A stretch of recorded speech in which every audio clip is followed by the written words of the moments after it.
আমিরাতে ভিসার জটিলতায় হাজারো বাংলাদেশি কর্মী। যুক্তরাষ্ট্র আরব আমিরাতে ভিসার জটিলতায় পড়েছেন হাজারো বাংলাদেশি কর্মী। নতুন ভিসা ইস্যুর বন্ধ থাকায়, নতুন অভ্যন্তরীণ ভিসা পরিবর্তনের সুযোগ না থাকায় প্রবাসীরা চরম অনিশ্চয়তায় পড়ছেন। বাংলাদেশের দূতাবাসের যথেষ্ট কূটনৈতিক প্রচারণা চালাচ্ছে, তবে ভিসা কখন পুনরায় খোলা হবে তা এখনও নিশ্চিতভাবে বলা যাচ্ছে না। বিষয়টি মূলত আমিরাত সরকারের সিদ্ধান্তের উপর নির্ভর করছে। ভিসার জটিলতার প্রভাব ফেলেছে প্রবাসীদের কর্মসংস্থান, আয়, রোজগার এবং দেশের রেমিটেন্স প্রবাহে।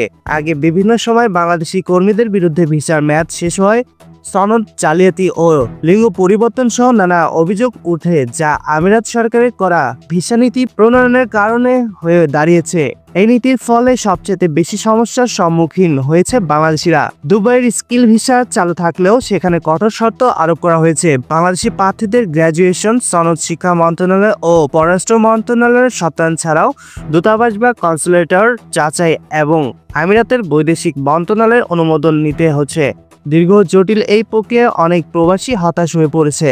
বাংলাদেশি স্কিল ভিসার সনদ জালিয়াতি প্রতিরোধে 3 মাস আগে বারকোড ব্যবস্থা চালু করা হলেও অল্প সময়ের মধ্যেই তা ভাঙার অভিযোগ উঠেছে। রাষ্ট্রদূত তারেক আহমেদ জানিয়েছে, গত 7 মাস ধরে ভিসা ইস্যু প্রচেষ্টা চালানো হলেও কোনো অগ্রগতি হয়নি এবং ভিসা খোলার সঠিক সময় অনিশ্চিত। তিনি মনে করছেন, ভিসা সংকট শুধুমাত্র কূটনৈতিক প্রচেষ্টার মাধ্যমে সমাধান সম্ভব নয়, প্রবাসীদেরও নিয়ম মেনে চলা জরুরি। জনশক্তি বিশেষজ্ঞরা সতর্ক করে বলেছেন, ভিসা পরিবর্তনের জটিলতা দ্রুত সমাধান না হলে অনেক বাংলাদেশি কর্মী দেশে ফেরত যেতে বাধ্য হতে পারে। এতে প্রবাসীদের মানসিক চাপ বেড়ে যাচ্ছে এবং বিশ্বের অন্যতম বৃহত্তর শ্রম বাজারে বাংলাদেশের ক্ষতির সম্ভাবনা তৈরি হচ্ছে। প্রবাসী সংগঠনগুলোর মতে, সরকারের কূটনৈতিক উদ্যোগের পাশাপাশি প্রবাসীদেরও ভিসা নীতিমালা মেনে চলা জরুরি। ধন্যবাদ সবাইকে। পরবর্তী নিউজ আপডেট পেতে চ্যানেলটিকে সাবস্ক্রাইব করে আমাদের পাশে থাকুন।